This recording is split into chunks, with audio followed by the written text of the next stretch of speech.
Most people know Ralph Nader as the insurgent third-party presidential candidate in the 2000 elections, where the popularity of his stand against corporate hegemony struck fear into establishment politics.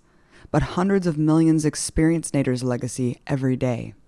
Most notably, how virtually every automobile safety measure, from seatbelts to airbags, is the product of his relentless campaign against auto industry giants, saving millions of lives. A longtime political figure and consumer advocate with a unique experience fighting from the center of Washington, I wanted to hear what he had to say about today's political climate. So your main focus early on, of course, in your political career was the auto industry, where you heavily critiqued their safety standards. General Motors went after you pretty hard. I wanted you to outline the insane tactics that the industry employed against you. Well, they had a habit. They had hired former FBI agents who retire on their security staff. So anybody who criticized them and got it through the media, they'd send a detective to get dirt on them. So I guess I was just in line, and they sent detectives to trail me. They trailed me to Iowa, where the Attorney General of Iowa was holding auto safety hearings. They stubbed their toe, though, when they trailed me up to the new Senate office building. I was scheduled to testify before Congress in a few days. And you see, if you obstruct a congressional witness, that's a felony. So the guard caught them, and Senator Rivkoff had hearings. Senator Bobby Kennedy was on the show, on the hearings rather, and they summoned the president of General Motors, who admitted it. And that created a huge wave to enact the 1966 Motor Vehicle and Highway Safety Laws, which irregularly enforced have saved over 3 million lives. How hard would it be to pass similar legislation today? It would be hard because there have now been like 65 million cars recalled in the last couple of years from domestic and foreign manufacturers, Toyota, Honda, General Motors, VW, Diesel. And it still is not enough to get bills sponsored by Senator Blumenthal and Senator Markey to put the criminal penalty in the Auto Safety Act. They got it out of it in 1966. That's one of the battles we lost. So for willful and knowing sale of defective motor vehicles that are killing and injuring people, there's no criminal penalty. But it's not moving in Congress. This is the worst Congress probably in well over a century in terms of being indentured both to a rigid ideology that is enslaved by corporatism, giant corporate power. We should never use the word government unless we use the word corporate government, because Wall Street has taken over Washington more than any time in our history. They put their high executives in government positions like Secretary of Treasury, Secretary of Defense. They fund both parties in terms of campaign contributions. They've got tons of lobbyists working full time while the consumer and worker has very few. So they turn the government against its own people, because the one force that can prosecute these big corporations, that can countervail them, that can expose them is the government. So they're working overtime decade after decade to create the corporate state. Let's talk about your experience running for president. Michael Moore endorsed you. I remember at your rally, he said the lesser of two evils is still evil. He's up there, and then him and Bill Maher on their knees, embarrassingly groveling to you, begging for you not to run in 2004. What happened? Oh, they got cold feet, to put it metaphorically. What happened was that they saw the Green Party, in their interpretation, as, quote, taking enough votes to throw the election to the Republicans in Florida. But of course, that's factually deprived, because as Al Gore is the first to realize, there are all kinds of sine qua non reasons he lost the election. He lost his home state of Tennessee. Who would do that? He didn't allow Clinton to campaign in Arkansas. Just if he got Arkansas, he'd be president. And in Florida, all kinds of shenanigans, as we know, fiddling around with thousands of people and labeling them ex-felons, couldn't vote because they had names like ex-felons did, the butterfly ballot, the shenanigans in southern Florida, the Supreme Court ruling Republican 5, Democrat 4, 5-4 to stop the Florida Supreme Court from continuing the recount, and on and on. And, you know, he knows why he lost. You never say, oh, the Green Party took votes away. I think Bush took more votes away from Gore, right? They like to use the third parties as a scapegoat, so they don't like to look at themselves in the mirror, because the Democrats have been dialing for the same dollars.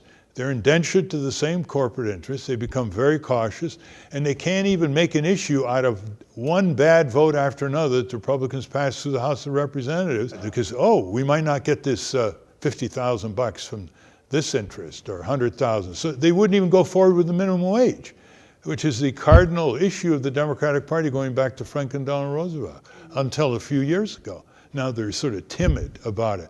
Hillary Clinton didn't come out for a higher minimum wage, which is frozen now at $7.25 per hour, till May of 2014. The last prominent Democrat to jump on the $10.10 minimum wage being proposed by Democrats in Congress. Even after letters were sent to her from women's groups, from children's groups, please, Hillary, come out for it, come out for it.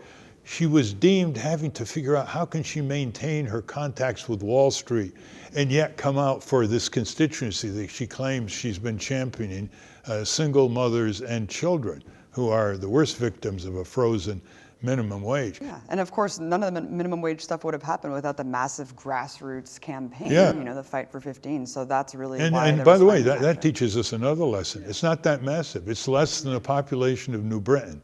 Less than 70,000 workers picketed, you know, McDonald's, Burger King, Walmart. Then we had some think tanks and our groups, for example, putting out the materials, and then the press covering it. Look, they've turned the thing around. Congress hasn't yet got the message, but a lot of cities and states are increasing the minimum wage. They've turned it around, and I keep saying it's a lot easier than we think to turn it around. When you're pushing for a good change for our country that's supported by a majority of the people, left-right support by workers on minimum wage increase, for example, it doesn't take that many people to turn it around. Back to the election and this kind of rhetoric that reinforces the two-party dictatorship. You know, it's funny that people don't blame the antiquated Electoral College. They don't blame Gore for not fighting the Supreme Court on that decision more. Do you just feel like punching people in the face when they still tell you that they blame you? I mean, it's just unbelievable. Well, you can't argue with them because they don't want to listen. They'll come up to you and they'll say, you cost Gore the election. And I say, well, let's discuss it. And they just walk away. It's a total closed mind. You see, because it's what I call one-step thinking, which is impulsive. They don't go and say, oh, really? How many other conditions, any one of which he had control of, that was bungled by the Democratic Party, which would have put him in the White House. But take the Electoral College. There's a man in San Francisco. He runs a foundation, Steve Silberstein. He decided a few years ago to hire 6 or 7 people full-time and get rid of the Electoral College. Not by constitutional amendment, by just getting one state after another passing a law saying that we will throw our electoral votes to whoever wins the national vote. The moment enough states pass these laws to get to 270 electoral votes, that's all you need to win, you know, the presidency. Well, he's at 165. He's gotten California to pass the law, New York to pass the law, Maryland to pass the law. And if he gets to 270, never again will a presidential candidate come in second in the popular vote and win the election. What other country allows that kind of bizarre result? Now, this is just one person and a half a dozen full-time people. That's incredible. It's easier than we think to turn it around. Well, how much is the entire electoral process rigged from top to bottom as someone who was on the inside for so long? And, I mean, the Electoral College is just obviously one facet of that. Hugely rigged. First of all, do you ever see a country that calls itself a democracy where the politicians pick the voters instead of the voters pick the politicians. That's called gerrymandering. So if the Democrats dominate one state politically or Republicans dominate another, they carve it up with their computers, look like snakes, the congressional districts, so that they can more likely win. That should be a crime. The politicians pick the voters. Whoever happens to win the governorship and the state legislature. A second is they keep all challengers off the debates, third-party challengers. Therefore, there's no competitive democracy. Without a competitive democracy, you can't have a democracy. Third, they're not changing the role of money in politics. And so they're dialing for the same dollars, Republican, Democrat. They dial for Walmart dollars, Exxon dollars. They dial for banking dollars, insurance dollars. So, he who pays the piper plays the tune. The fourth is that they crushed the third parties from getting on the ballot. It's exhausting to get on the ballot in most states. Some states are okay, they're pretty easy. New Jersey, Tennessee, pretty easy. But try North Carolina, try Texas, try California, even Virginia, very, very hard to get on the ballot. So if candidates can't get on the ballot, that means voters don't have enough choices. So the rights of candidates to get on the ballot provides meaning for the voter because they can have choice of candidate and agenda.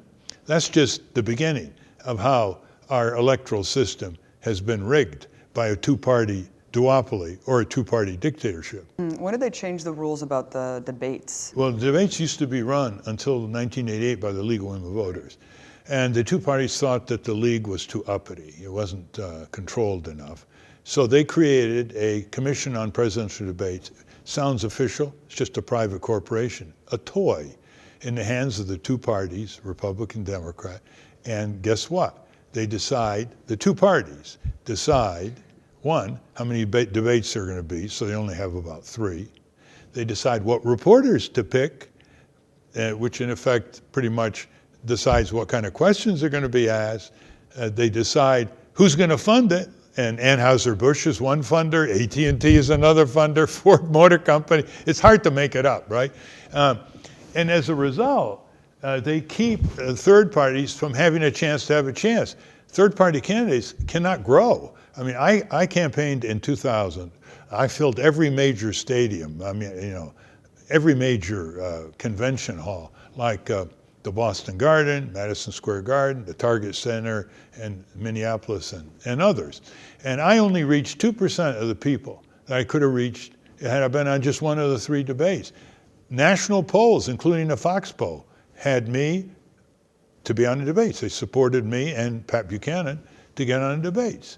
Maybe they wouldn't be voting for us, but they didn't want to fall asleep. So Bernie Sanders has already said that he will endorse Hillary Clinton at the end of the day, and also that he won't run as an independent. It seems like that's pretty crazy considering his swell of support. Why do you think he would do that? Well, he wants to hold on to his committee assignments because he's getting seniority now. He doesn't want to be ostracized. He's often said, I don't want to do what Ralph Nader did.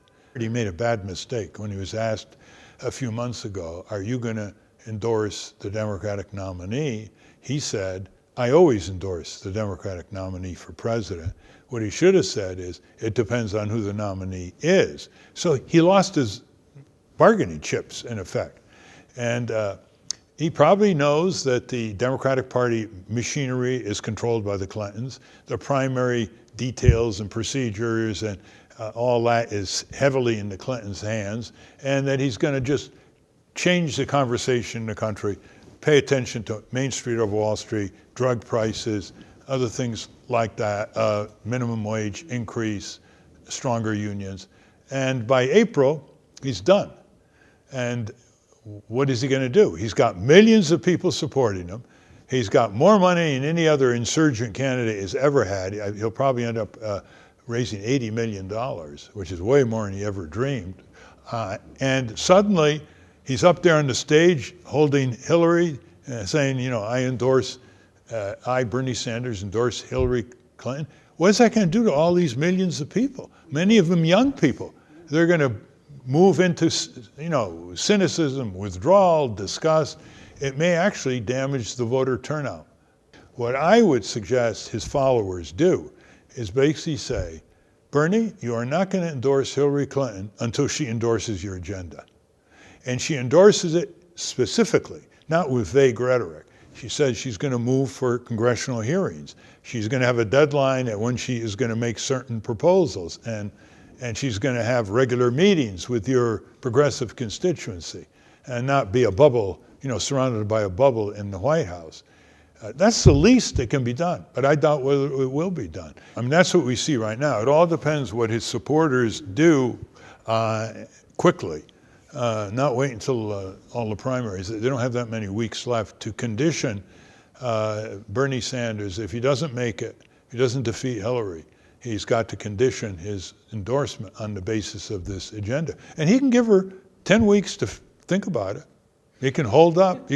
All these unions are running to endorse Hillary. They have no bargaining power. Right. SEIU just endorsed them. The AFSCME is going to endorse them. Well, for heaven's sake, why don't you say to Hillary, unless you come out to repeal the Taft-Hartley Act of 1947, which is an albatross around labor's neck, the worst anti-labor law in the Western world, we are not going to endorse you. No, they just give it all in, lose all their bargaining power. She never looks back. So people have got to become more demanding as voters long before Election Day. Absolutely. And Hillary Clinton is really poised to be the next president of the United States, shockingly enough. I mean, before we get into her, how do you feel just about looking at the political landscape today? Are you just abhorred? Yeah, it basically comes out to this. If we're a great country, we should be led by great people. And we are not even led Donald Trump's not a good person? We're not even being led by the B team. In 2012, some Republicans said that the candidates in the primaries were the B team. I guess this is the D team or the E team. We have these candidates who are like pulling each other down. Instead of Kasich, separating himself, it's like, who's going to make the most outrageous thing on refugees or on ISIS or on military expansion or on Wall Street tax deductions. It's like a race to the bottom. And the worst thing is like what Trump is doing, and he's bringing the worst out of people. He's got like a 25% hardcore support. They're not all bad people, but if all you do is hit the nerve points where their latent prejudices come out and their rage come out, but more basically is they turn everybody, these candidates, into spectators. There's no role for the voters. There are no voters to say, you come to our town, Denver, we're going to sponsor a debate. The voters, the Republican, Democrat voters are going to sponsor the debate. We're just told, look at the ads, look at the insipid parallel press interviews they call debates, and go to the polls. Let's talk about Hillary Clinton. You called her a corporate criminal earlier. People have put her on par with John McCain in terms of hawkish foreign policy. What do you think? Oh, yes. Oh, she's never met a war she doesn't like. She actually shoved Secretary of Defense Robert Gates aside, went to the White House, and got the okay for the toppling of Libya's dictator, which now has led to unbelievable chaos through a huge part of Africa, including Libya, killings, sectarian violence, more haters of America. The ISIS has now got a foothold in a town that was a hometown for Gaddafi. She should be held responsible for that. She's a warmonger. She's never met a weapons system she doesn't like. She was on the Senate Armed Services Committee. And as far as Wall Street, she's Wall Street's messenger. She's Wall Street's champion. She, got huge speech fees from Goldman Sachs, which is engaged in corporate criminal activity over time and produces the Secretary of Treasury from time to time and other high government officials. So she's a militarist and a corporatist, really deep. Not what she was when she got out of Wellesley or she was a young lawyer for civil rights or on the Watergate Committee. She's completely changed. It's the blind ambition of seeking power. And so you're going to have more wars. She's the one who spearheaded the pivot to Asia, which is basically forced projection against China, goading China so they enter into an arms race. She's never going to be the president of a peace race. This idea, as the first woman president. What does that mean? Right. I mean, you want that to mean something. You don't want it to mean inheriting the male-dominated machismo of the military-industrial complex, which she has gone full-fledged in support of. Under what legal pretense is the Clinton Foundation operating in where you can actually receive hundreds of millions of dollars from Gulf monarchies and then just have it cycled through your foundation and still be a legitimate political contender? It's not just Gulf monarchies. It's a pretty sleazy mining magnates in working in Central Asia, out of Canada. The book by Peter Schweitzer, it came out in early 2015, called Clinton Cash, has this triangle you pointed out. That is $200,000, $500,000 speeches in foreign lands because these countries or their mining magnates or others, they want something from Hillary Clinton, who's Secretary of State and may have to produce permits. It's that triangle. And in this book, Clinton Cash, he points it out again and again and naming names and meetings and dates. Bill Clinton's speeches began declining after a few years from the White House, like most presidents do. But they took a huge surge upward when she became Secretary of State. And so you got these mining magnates saying, okay, we want something from Hillary, throw $1 million or $2 million to the Clinton Foundation. But it just shows how the Clintons think they're above the law. They're above ethical standards. They can always get away with it because they're so fluent with their rationalizations and their evasions. This is where the country's going to end up for 4 or 8 years. Bill as the house husband, the White House presence of Bill Clinton and Hillary Clinton. What do they have really to offer the country? They can't even come out for some of the most fundamental changes. They supported the deregulation of Wall Street, for example. What do they have to offer the country? They're full of cronies all around them. Contracts given, to their cronies, high positions. Seems like Hillary just thinks it's her due time. Yeah, of course. I mean, she's very cleverly every day is saying, elect me, I'm going to be the first woman president. It's like anything else. I advocated for women's rights back in the 1950s, so I have a long history of it, and for African American rights when I was in law school. But I always thought this, Abby, that freeing African Americans and women for full opportunity should be more than just an upward career move.